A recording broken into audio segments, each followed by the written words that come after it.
bukan berarti kita nggak mau punya RKUHP baru, tapi kita mau RKUHP yang benar-benar direformasi. RUU KUHP yang saat ini sedang disosialisasikan kepada berbagai pihak menyimpan sejumlah kontroversi. Pada satu sisi, ancaman hukuman minimal bagi para koruptor turun menjadi 2 tahun dan tidak ada ancaman hukuman mati. Namun pada sisi yang lain dimasukkan kembali pasal mengenai penghinaan terhadap presiden dan wakil presiden.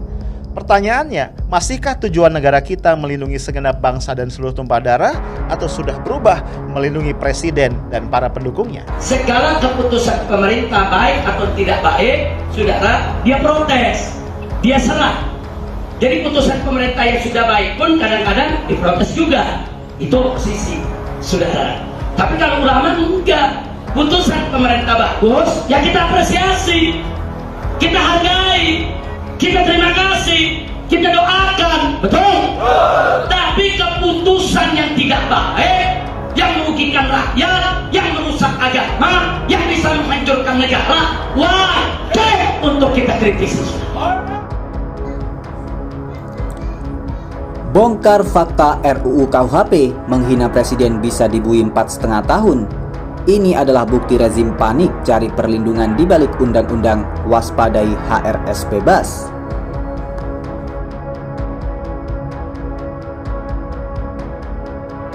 Apa penasarannya? Apakah dia serba terlalu lentur ya? Ini yang kita sebut ya, bisa jadi pasal karet. Pasal karet ya. Bisa ditafsirkan berbeda-beda. Jadi penafsiran itu bisa meluas, ekstensif namanya, bisa menyempit atau restriktif. Tapi yang dikhawatirkan jangan sampai itu eksesif. Oke. Saya termasuk orang yang sangat-sangat tidak setuju ya kalau ini dikaitkan dengan perlindungan terhadap presiden atau pejabat terlebih dulu. Jadi paradigmanya harus kita balik. Yang harus dilindungi adalah rakyat terlebih dahulu. Sementara presiden dan jabatan-jabatan lain adalah protektor, pelindung rakyat. Itulah sebabnya mereka kemudian diberikan segala fasilitas agar bisa melindungi rakyat. Mereka mendapatkan gaji dan honor serta fasilitas yang layak. Mereka bisa menguasai state apparatus, menguasai financial resources demi untuk melindungi rakyat. Jadi paradigmanya bukan untuk memenjarakan rakyat. Jadi saya khawatir bahwa tujuan bernegara akhirnya dibelokkan, yaitu untuk memenjarakan rakyat, terutama rakyat yang kritis atau berbeda pendapat. Akhirnya kita kritik penghinaan presiden karena ada ruang yang mungkin nggak bisa, setiap kritik bisa dinilai penghinaan, setiap penghinaan bisa bermuatan kritik. Jadi setiap bentuk itu bisa dinilai sebagai kritik yang sebenarnya ekspresi yang sah buat warga negara, sehingga kita against nih pasal penghinaan presiden. Karena lagi-lagi kalau kita lihat komitmen internasional Indonesia, kayak di ICCPR, Indonesia punya komitmen bahwa aspek kayak badan hukum orang pejabat yang bisa dikritik itu tidak boleh dikasih kewenangan dalam bentuk tentu nanti akan mereka presiden. berargumentasi ada bedanya kritik dengan menghina. Itu nggak bisa ruang-ruang itu karena akhirnya ya kayak itu, karena tadi batasannya ada sangat karet gitu, misalnya bukan karet, sulit untuk di persidangan dibedakan antara kritik dengan penghinaan, sehingga ya nantinya akan sangat sewenang-wenang nanti setiap penghinaan, setiap kritik bisa dibilang penghinaan. Kayak kemarin itu kan yang bergulir seperti itu, padahal ya kalau misalnya memang pejabat dia harus bisa menerima itu kritik. Nah, tapi kalau berpendapat ya terjadi perbedaan pendapat harusnya tidak dikriminalisasi. Kalau sekarang mudah sekali kita mengkonstruksikan sebuah informasi sebagai hoax dan kemudian menghadapi ancaman hukuman 10 tahun sebagaimana dikenakan ke Habib Rizik. Jadi mudah-mudahan kita tidak menjadi masyarakat yang menebarkan ketakutan, yang menebarkan suatu suasana yang tidak demokratis, padahal itulah yang kita perjuangkan pada reformasi 1998 ya. Kritik warga masyarakat termasuk para jurnalis terhadap presiden bukan hanya 3,5 tahun penjara, melainkan juga kalau itu dianggap makar, maksudnya dianggap mau membunuh presiden atau mengganti presiden, itu bisa sampai hukuman mati. Bahkan pengaturnya hanya ngatur, bisa saja sekedar rapat gitu, tapi kemudian bisa dipidana juga, bahkan hukumannya bisa lebih berat gitu. Nah, untuk jabatan publik, pejabat publik ini memang harus ada spesifik. Kenapa? Karena dengan besarnya jabatan biasanya privilege-nya makin besar. kewenangannya makin besar. Kalau tidak dibatasi atau tidak dikontrol, itu bisa berbahaya karena bisa menjebak dia ke arah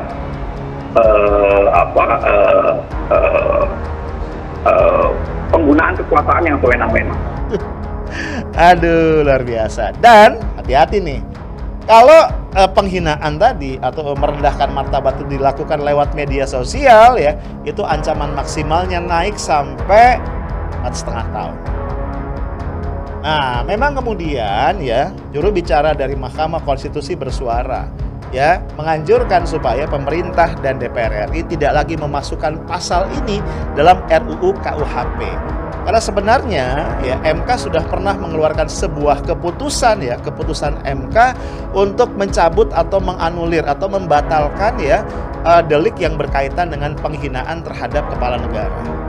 Ya harusnya sih nggak dimasukin lagi. Ini kenapa sih ya pemerintah dan Dewan ngebet banget pengen masukin lagi pasal ini ya berkaitan ke dalam RUU KUHP. Karena sebenarnya RUU KUHP yang kita bicarakan ini, yang saya pahami draftnya sampai sekarang itu sudah mencantumkan bahwa itu harus menjadi delik aduan, ya, delik aduan pribadi, delik aduan langsung oleh presiden. Yang kedua adalah tidak termasuk kritik, karena tidak masuk untuk kepentingan umum. Ya, nah problem saya tinggal ketika memasukkan itu jabatan presiden dan wakil presiden, karena itu berbeda dengan tafsir putusan MK yang mengatakan presiden dan wakil presiden itu sebagai jabatan tidak punya perasaan, harusnya dia tidak bisa dihinakan. Padahal ini dua entitas yang tidak seimbang. Harusnya ini melindungi warga negara, tapi malah sebaliknya bisa mengancam kehidupan kewarganegaraan dimanapun, kapanpun, dalam masa pemerintahan presiden apapun. Jadi tidak harus perspektifnya hari ini dan hari ini, karena bernegara ini insya Allah panjang sepanjang hayat kita, dan juga barangkali sampai berpuluh-puluh tahun, beratus-ratus tahun ke depan negara ini tetap eksis. Karena itu kita harus jaga sebaik-baiknya. Sementara pemerintahan paling lama hanya bertahan 10 tahun kalau masa jabatan tidak diubah misalnya ke 3 periode. La ta'murunna bil ma'ruf, ajak orang buat baik, wala tanhauna 'anil munkar, larang perbuatan mungkar. Kalau kalian biarkan perbuatan mungkar itu, la yushikanna ayyab'atsallahu 'alaikum iqaban, Allah akan mengirimkan hukuman, musibah, bala. Setelah musibah itu datang, summa tad'unahu, lalu kalian pun berdoa.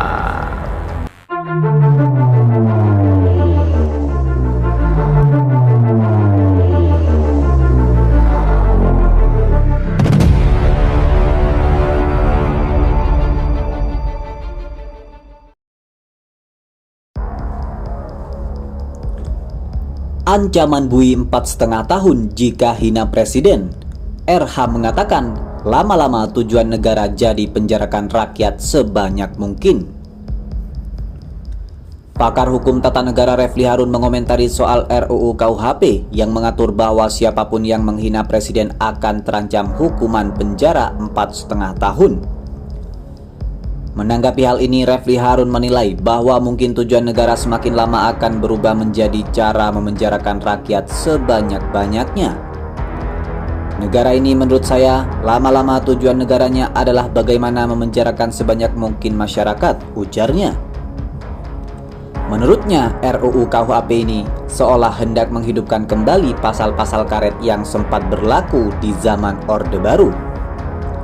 Kita hendak kembali kepada zaman Orde Baru dan pada zaman penjajahan, ketika pasal-pasal di KUHP yang sering disebut pasal karet, Hadzai Artigilen, itu hendak dihidupkan kembali, tuturnya melanjutkan.